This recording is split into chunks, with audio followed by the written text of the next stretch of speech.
Santos, Brasil, han cometido un error de los grandes. No se han equivocado una vez, sino cientos de veces. Santos es el hogar de 500.000 de brasileños.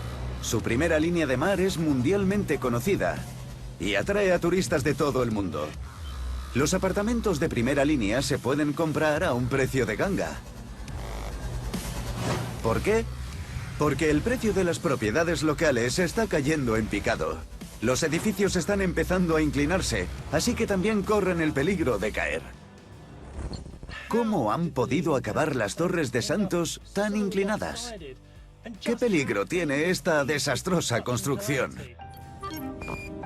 Le he pedido a nuestro compañero Daniel Lefebvre que vaya a Sao Paulo, a Santos, para averiguar qué ha fallado y para conocer al equipo que se está encargando de arreglarlo.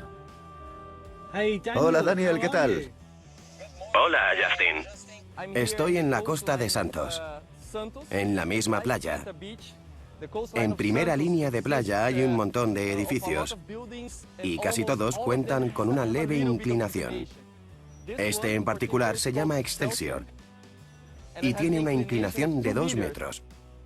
Creo que para ver mejor de lo que estamos hablando vamos a coger un barco y salir un poco a alta mar para así poder ver toda la línea costera. El Excelsior está bastante inclinado, pero no es el único. Ya estamos aquí, a un par de metros de la playa de Santos. Todos los edificios que veis se construyeron durante el boom de Brasil, en los años 60 y 70. Es uno de los edificios más inclinados que he visto en mi vida. Mirad lo curvado que está ese. Cuando le ponemos una cuadrícula delante, este desastre de ingeniería es más que evidente. El problema es el suelo de Santos. Si excavamos, los primeros 7 metros son arena. Luego hay unos 30 o 40 metros de barro.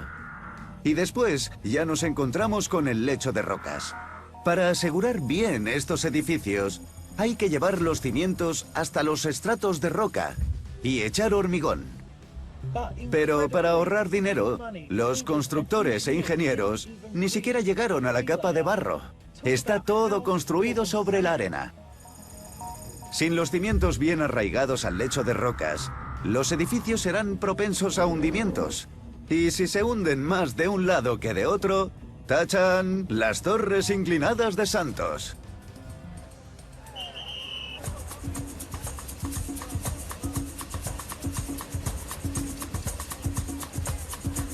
¿Qué opina la gente que tiene que pasar a los pies de estas torres a diario?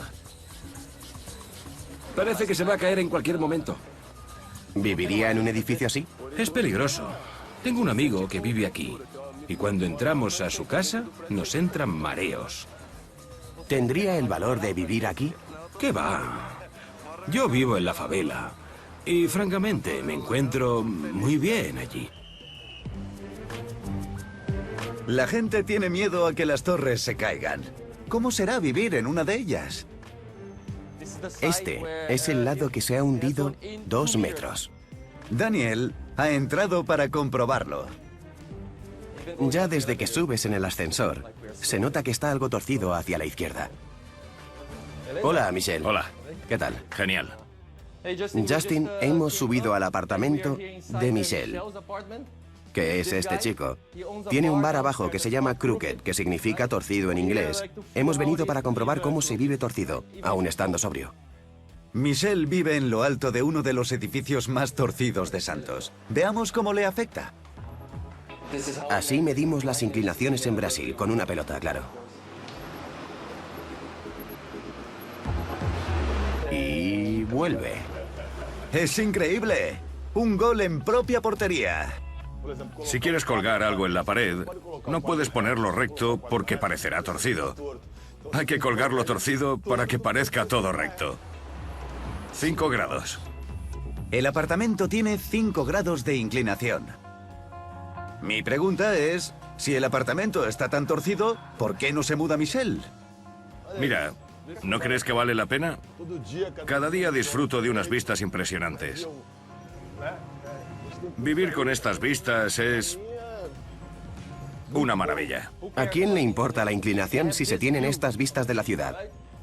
Yo lo compraría. Los cimientos se colocaron hace unos 40 años, pero tendrá que ser la generación actual la que lo arregle.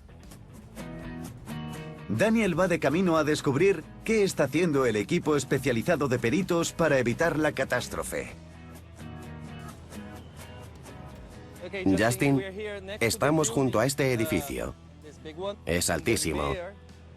El alcalde ha encargado que se realicen las mediciones para comprobar si el edificio se ha inclinado más que el año pasado. Por suerte, los peritos han dado luz verde a este. Pero si alguno de los edificios se tuerce demasiado, ocurrirá lo peor.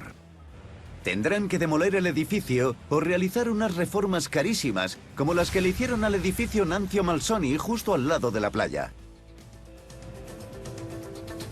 En el 2011, levantaron el edificio, que contaba con 17 plantas de altura, y pusieron unos cimientos más profundos, a 55 metros de profundidad.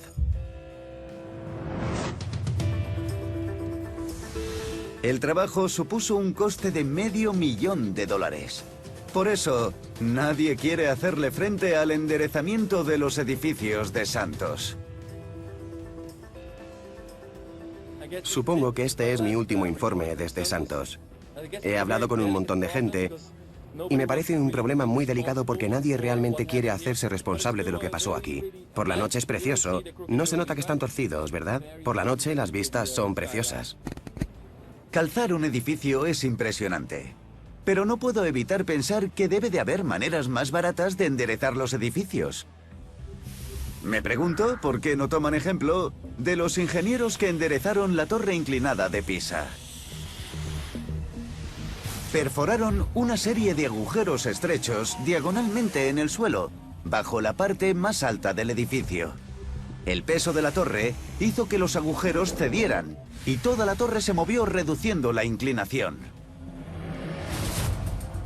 Eso no evitaría que los edificios de Santos dejaran de inclinarse, pero quizá ahorre bastante dinero. En el malecón de la ciudad se viene presentando un problema hace muchos años que tiene que ver principalmente con el tema de los asentamientos diferenciales que están sufriendo los grandes edificios que se encuentran construidos frente al mar.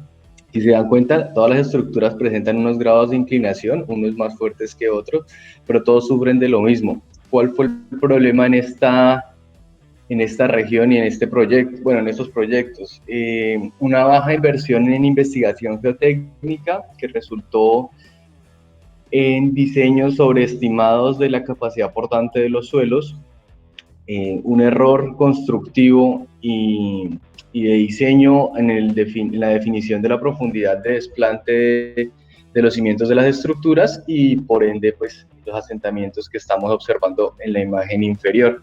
Tenemos claramente una deformación excesiva que provoca la inclinación de los edificios y esto afecta, pues en el video se veía bastante el tema del confort en las edificaciones, en donde las cosas pues quedan completamente inclinadas. La gente tiene que colocar los cuadros torcidos pues para que se vean como alineados. Desde el ascensor, cuando usted está subiendo, siente que empieza el ascensor a generar mucha fricción con los rieles y con la estructura en sí misma. Y bueno, sin embargo, pues la gente, esos precios, los precios de los apartamentos son bastante económicos, los están algunos de ellos rematando, pero por la misma condición de uso. Mucha gente se ha quedado ahí por el tema pues, de la vista, que es un espectáculo, estar frente al mar y en la zona supremamente buena, pero los costos asociados a su reparación son gigantes. Hacer un recalce de cimentaciones en ese tipo de estructuras es bastante costoso. Entonces, por acá tenemos unas imágenes adicionales de este tema. Vemos como en el alineamiento completamente vertical se presenta la inclinación de los edificios, se puede observar cómo están desplazados. Existe una diferencia entre los lados de 45 centímetros, pues es una deriva bastante importante. Y acá está la explicación geotécnica de esto, por qué está ocurriendo este tema. Muchos de los edificios que construyeron en esta zona fueron apoyados en el primer estrato del suelo con unas zapatas que no profundizaban más de 3 a 4 metros de profundidad. En este terreno de acá, el terreno es una arena muy suelta, una arena, digamos, de baja capacidad portante. ¿Qué es lo que ocurre? No tenemos la capacidad suficiente para soportar las cargas que están siendo transmitidas por la estructura. Voy a poner acá opciones de puntero. Sí, entonces tenemos las estructuras que están siendo apoyadas. Esto claramente, de acuerdo a las cargas y la estratigrafía del terreno, pues provocará unos asentamientos diferenciales, lo que provoca la inclinación de las estructuras. ¿Cuál es la solución? Poder llegar hasta un lecho rocoso, hasta un lecho de fragmentos rocosos. Claramente esta profundidad puede estar por encima de los 50 metros, lo que implicaría que tengan unas estructuras pilotadas. Y bueno, creo que en el video explicaban que se hacía, que en uno de esos edificios se llevó a cabo la ejecución de esta obra, pues con costos sumamente costosos. Bueno, si ya saben, si alguien quiere participar, no estoy viendo la pantalla, estoy viendo simplemente la presentación, entonces les agradecería que en cualquier momento que tengan alguna duda, pues simplemente dicen: David, soy tal y mi pregunta es tal. ¿Listo? Entonces... Sí, buenos días a todos. Buenos días. Lo que yo veo ahí es que falta como de pericia del diseñador, del calculista, porque si yo veo que el edificio vecino ya presentó una inclinación de esa magnitud, pues yo debo adoptar las medidas pues correctivas para mi nuevo proyecto, porque veo que son proyectos diferentes. Sí, claro, y lo que mencionas es de gran importancia. Por eso cuando hablábamos la clase pasada de que antes de empezar a proponer y diseñar, uno tiene que hacer una tarea de observación. La observación es algo que uno debe realizar en campo, debe estar visitando las zonas de los proyectos donde vamos a trabajar. La observación nos permite eso, identificar rasgos patológicos, estructuras cercanas, ver lo que está ocurriendo en el entorno y con ello tomar pues también decisiones. Claramente estos proyectos casi todos se llevaron a cabo sobre el mismo periodo de tiempo. Antes eran unas viviendas muy pequeñas, estamos hablando de años 50, aproximadamente años 40, donde empezó la construcción vertical fuerte en Brasil, donde hubo ese boom y esa explosión de crecimiento económico de Brasil. Y claramente todas estas zonas quedaron en manos de pocos urbanistas, ¿cierto? De pocos firmas constructoras que se encargaron de explotar al máximo el potencial pues turístico que tenía la zona y claramente urbano que tenía la región, sin importar mucho el tema. Entonces, claro, al tener todas las estructuras por el mismo periodo, no alcanzaron a identificar los asentamientos. ¿Por qué? Porque los asentamientos no son inmediatos, los asentamientos es un fenómeno que ocurre en los suelos a lo largo del tiempo. Algunos se dan, lo vamos a ver en clase, hay 3 tipos de asentamientos: los elásticos, o los que se dan de forma inmediata, instantánea, que son los que sufren las estructuras apenas se someten a carga; los primarios, que pueden tardar días, meses, incluso años; y los secundarios, que pueden tomar muchísimo más tiempo, ¿vale? Ya estamos hablando de 10 años, 15 años. ¿Qué quiere decir esto? Que durante toda la vida casi que útil del proyecto, ellos empiezan a sentarse, hasta que llega un punto en donde la deriva o la deformación que ha sufrido es tanto que por seguridad del sector hay que hacer una demolición controlada. Inge, buenos días. Le habla Jordi Vizcano. John, ¿cómo estás? Jordi. Inge, es que la pregunta mía sería, digamos, una solución, digamos, para llegar al primer estrato, que estamos entre los 3 a los 10 metros, según la imagen. No sería, digamos, se podría buscar una solución solamente a llegar o sea, digamos, al primer estrato hasta los 12 metros que encontramos la arena, o sea, digamos, un tipo de losa como cimentación, o necesariamente hay que llegar hasta un punto de un suelo rocoso donde me permita mayor estabilidad en mi edificación. Hay 2 cosas. Pues lo primero es que estos 3-4 metros, digamos, es la profundidad de desplante de la zapata. El cálculo de cimentaciones profundas se calcula con dos parámetros. La capacidad que resiste la punta del elemento, o sea, lo que te da el soporte en este punto, en el contacto del elemento estructural con el suelo, y otra parte que es supremamente importante es el fuste. Por ejemplo, ¿qué pasa en Bogotá? En Bogotá, en la zona norte, en la zona más lacustre, no hacia la séptima, que tenemos pie de cordillera, sino más como desde la autopista norte. Sí, desde la carrera. Sí, usted baja de la 15 hacia el oriente, occidente, ¿cierto? Desde la calle, no sé, desde la calle 80 tal vez, hacia el norte, ustedes lo que van a encontrar son espesores lacustres muy importantes, que incluso superan los 100 metros de profundidad. ¿Qué pasa ahí? Todos los pilotes de esos edificios tan altos que están construyendo en la zona norte, ¿tienen que llegar hasta los 100 metros? No. ¿Por qué?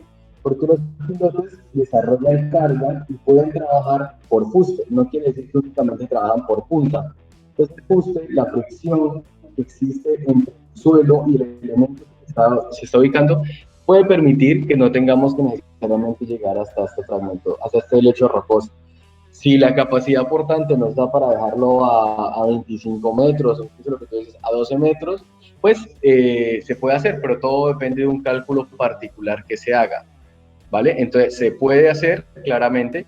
¿Cuál es el problema de las estructuras que se construyen en arena? El problema de las estructuras que se apoyan en arena es que están sujetas a licuación del suelo. La licuación del suelo es la pérdida de capacidad portante del terreno cuando se encuentra sometido a dos cargas. Por un lado, la subpresión que ejerce la presión de poros, y por otro lado, una fuerza dinámica que hace que esa subpresión supere la capacidad resistiva del suelo.